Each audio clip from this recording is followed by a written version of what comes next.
មេរៀនទី1គឺចំនួនអសន្និទានអញ្ចឹង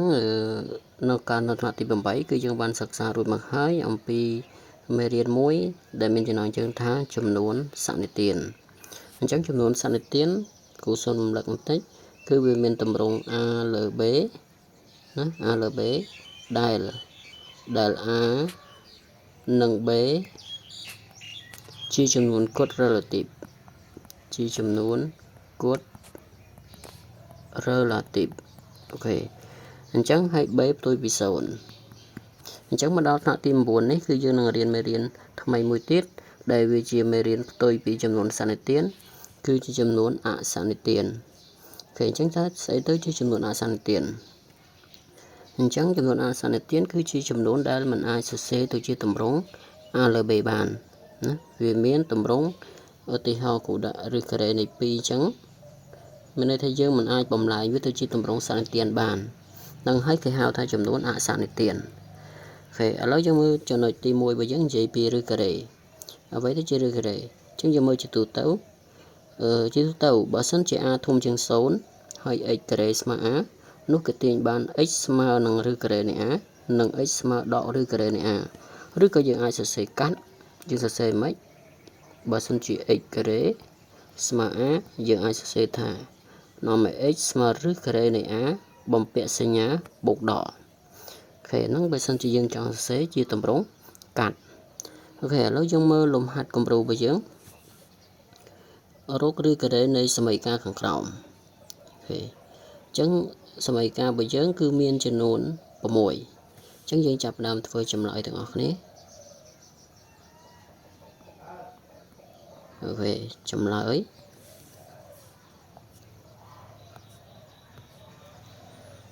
ចឹងរកឬការ៉េ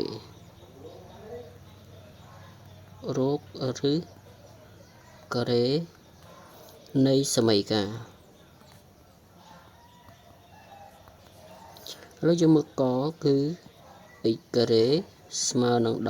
16អញ្ចឹង x ការ៉េស្មើនឹង16វាចូលទាំងទម្រង់មួយនេះណា x ការ៉េស្មើ a អញ្ចឹងនៅពេលដែលយើងទាញយក x គឺយើងគ្រាន់តែបំពាក់ឬការ៉េមកបំពាក់ឬការ៉េមក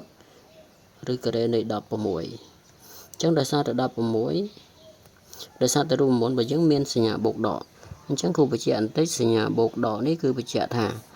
ក្នុង x ហ្នឹងក្នុង x ហ្នឹងវាអាចមានសញ្ញា2ហើយវាអាចមានសញ្ញាបូក1សញ្ញាដក1អញ្ចឹងឧទាហរណ៍បើសិនជាគ្រូដាក់អូខេដក1លើកជាការ៉េអញ្ចឹងវាស្មើនឹងដក1គុណនឹងដក1អញ្ចឹងដកគុណដកវាចេញបូកវាស្មើ1ដដែលណាចុះបើសិនជាគ្រូយក1លើកជាការ៉េគឺស្មើ1គុណនឹង1គឺស្មើ1ដូចគ្នាអញ្ចឹងយើងមើលចម្លើយរបស់វា1ដូចគ្នាប៉ុន្តែក្នុងឬរបស់យើងនេះក្នុងការ៉េរបស់យើងគឺមានសញ្ញា2គឺដក1ហើយនឹង1អញ្ចឹងបញ្ជាក់ថាសញ្ញាបូកដកនេះគឺយើងដាក់គឺដើម្បីបញ្ជាក់ថា x ហ្នឹងវាមានសញ្ញា2អញ្ចឹងមកដល់លំហាត់របស់យើងវិញអញ្ចឹងយើងត្រូវសួរថាតើ16ស្មើនឹងប៉ុន្មានលើកជាការ៉េ16គឺស្មើនឹង4លើកជាការ៉េឬហើយយើងសម្រួលឬការ៉េនិងការ៉េចោលគឺវាសល់បូកដក4អូខេអញ្ចឹងនេះជាចម្លើយទី1ណាអញ្ចឹងយើងអាចសរសេរដូចនេះ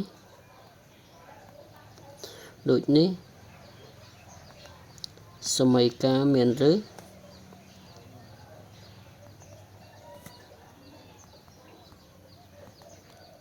x ស្មើនឹងបូកដក4ឬក៏យើងអាចសរសេរ x ស្មើនឹងបូក4ហើយនឹង x ស្មើដក4ក៏បានដែរណាអានេះគឺយើងសរុបតែម្ដងមួយទៀតខ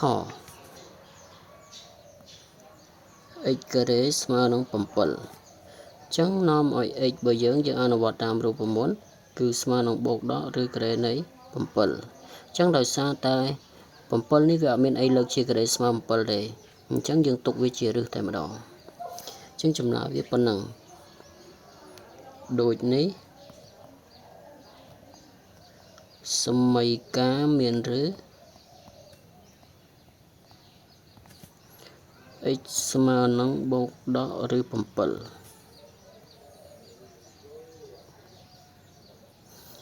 ខេឥឡូវយើងចូលលំហាត់គួរ x ការ៉េស្មើនឹង25លើ4 25លើ 4 អញ្ចឹងនឹងអនុវត្តតាមរួមមុននាំឲ្យ x របស់យើងត្រូវបំពាក់ឬការ៉េនៃ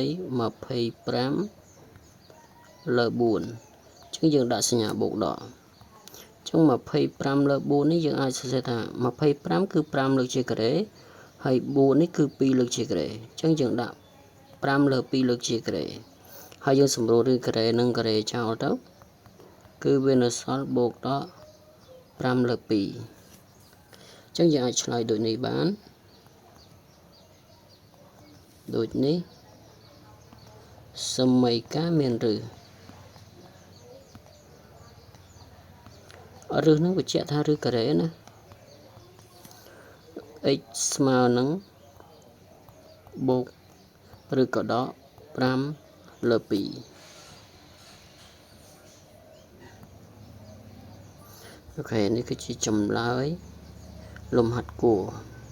រឿងចូលដល់លំហាត់ខួររបស់យើងគឺ x ការ៉េស្មើដក81អញ្ចឹងយើងមើលតាមនិយមន័យដែលយើងដឹងថា a របស់យើងនេះគឺធំជាង0ជានិច្ចអញ្ចឹងបើ a ធំជាង0មានន័យថាតម្លៃនេះតម្លៃពីមុខ x ការ៉េហ្នឹង x ការ៉េស្មើនឹងដក81នេះគឺវាខុសពីលក្ខខណ្ឌរបស់យើងណាព្រោះលក្ខខណ្ឌរបស់យើងត្រូវឲ្យវាធំជាង0ឥឡូវយើងមើលថាវាចេញសញ្ញាអីគេគឺសញ្ញាដកអញ្ចឹងមានន័យថាសមីការគ្មានឬការ៉េទេណាអញ្ចឹងយើងគ្រាន់តែសេថាសមីការគ្មានឬទេណាតែប៉ុណ្ណឹងបន្តទៀតអញ្ចឹងយើងចូលដល់លំហាត់ង x ការ៉េស្មើ1អញ្ចឹងបើសិនយើងទាញរក x គឺយើងត្រូវបំពាក់បូកដកឬការ៉េនេះ1អញ្ចឹងយើងដឹងហើយ1គឺ1លើកជាការ៉េនឹងឯងអញ្ចឹងយើងបញ្ចេញទៅយើងបានបូកដក1អញ្ចឹងយើងអាចឆ្លើយដូចនេះបានដូចនេះសមីការមានឬការ៉េ x ស្មើនឹងយើងអាចសរសេរផលិតវាបានណាយើងអាចដាក់បូកដក1ក៏បានប៉ុន្តែគ្រូចង់សរសេរមួយទៀតដើម្បីឲ្យយើងដឹងអញ្ចឹងយើងអាចសរសេរថា x ស្មើនឹង1ហើយនឹងមួយទៀតគឺ x ស្មើដក1អានេះគឺជាការសរសេរបំបែកវាណាបំបែកពីបូកដកតែមួយមកជាទម្រង់ពន្លាតវិញហើយចូលដល់លំហាត់ចុងក្រោយគឺលំហាត់ច x ការ៉េស្មើ0អញ្ចឹងនៅពេលដែលយើងទាញរក x គឺត្រូវបំពាក់ឬការ៉េនៃ0ណាចុងបូកដកអញ្ចឹងចំពោះ0យើងមិនបាច់ដាក់បូកដកក៏បានដែរណាអញ្ចឹង0គឺវា0លើកជាការ៉េនឹងឯងគឺស្មើ0អញ្ចឹងដូចនេះសមីការមានឬ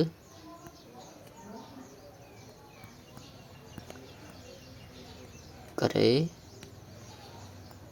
x ស្មើ0ណា